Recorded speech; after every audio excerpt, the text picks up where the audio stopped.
Hello and welcome to this stock analysis blitz for MS International. Please remember this is for entertainment purposes only.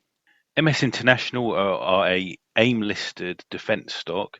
81% of their operating profit comes from their defense systems. However, they do have a unusual selection of other things they sell. 7% of their operating profit comes from the forks of forklift trucks, where they do open die forgings, and 12% of their operating profit comes from petrol station superstructures. They also have a loss-making corporate branding business, but the majority of their operating profit does come from their defense products. Now, actually, looking at their website, they only really have one kind of basic idea, which is these gun mounts that they have.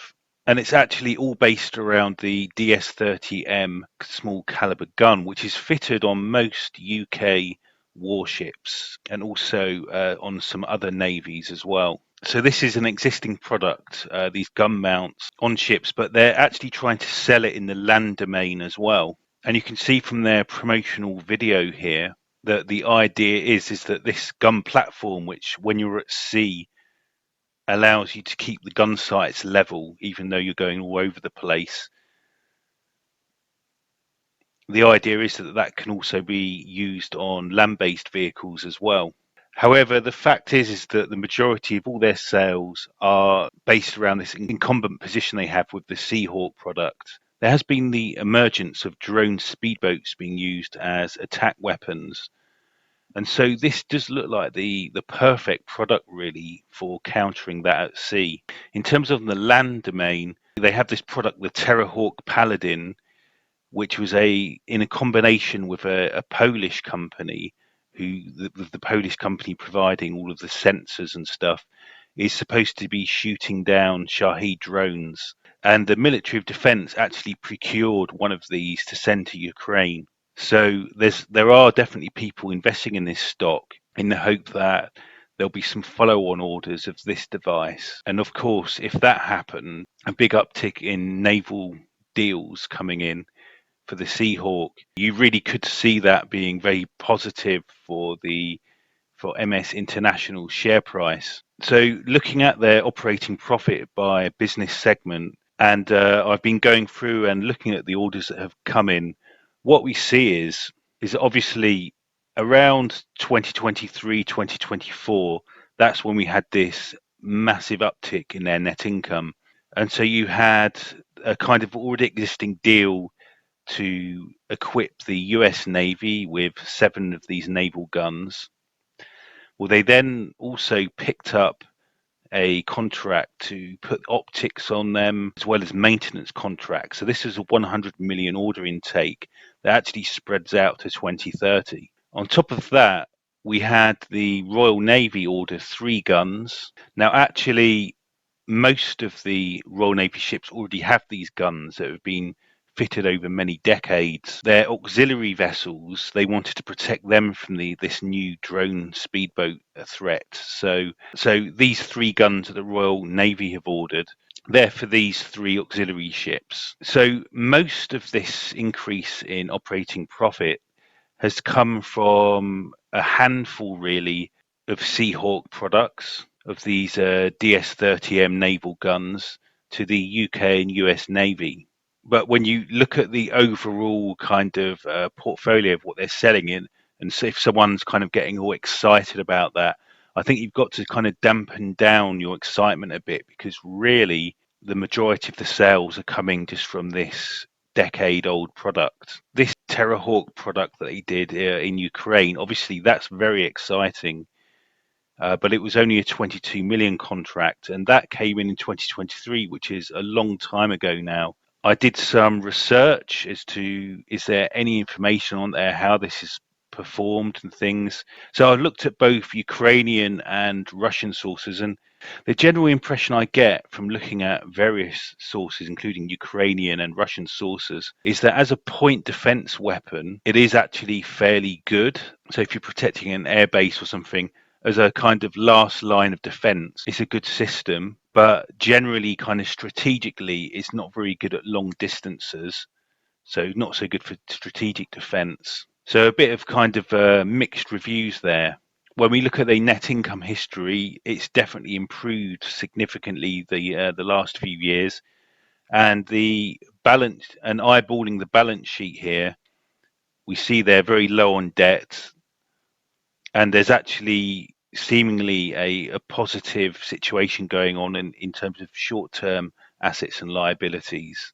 In the short term, there seems to be a lot more money coming in than going out. So looking at their profit and loss statement, and you see that very nice trend there, and that's of course reflected in this net income chart.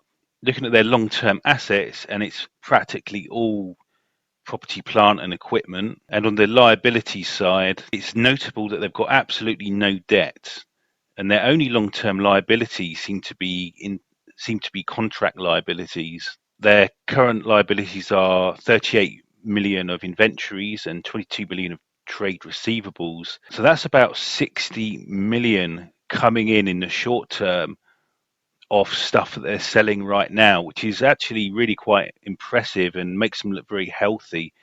Plus, they have 28 million in cash and equivalents. On the short-term liability side, it's actually mostly contract liabilities, but that's 53 million that they're going to spend in the next year to make something that they're then going to sell, presumably at a profit. So overall, when I look at their short-term assets and liabilities, they really do have the appearance of a company that's very healthy at the moment in terms of their sales situation.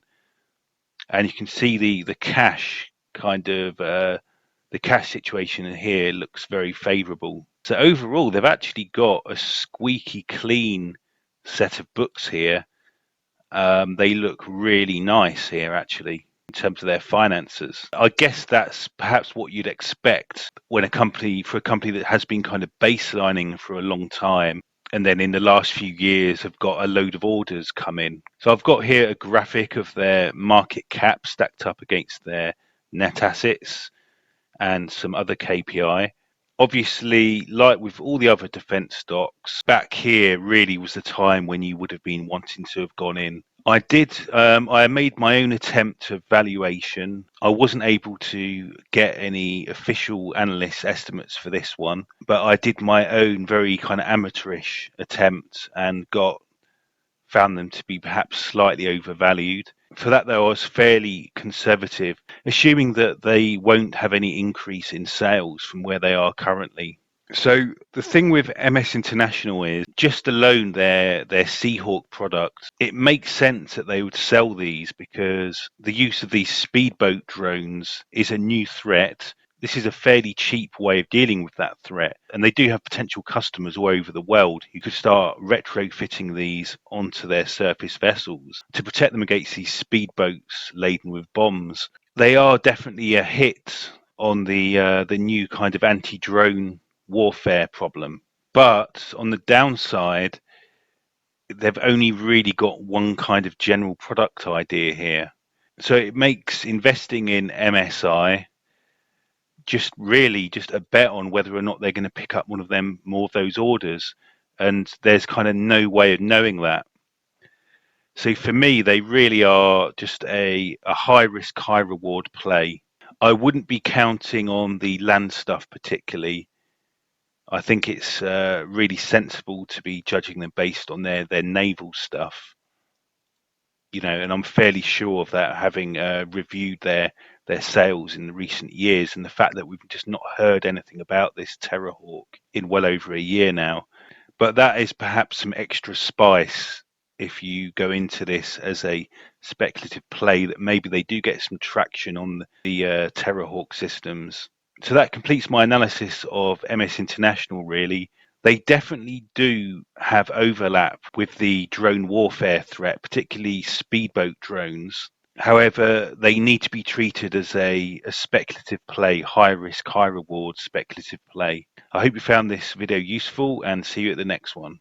I do videos like this one just for fun as a hobby. It's for entertainment purposes only. Always consult a qualified financial advisor before making any investment decision.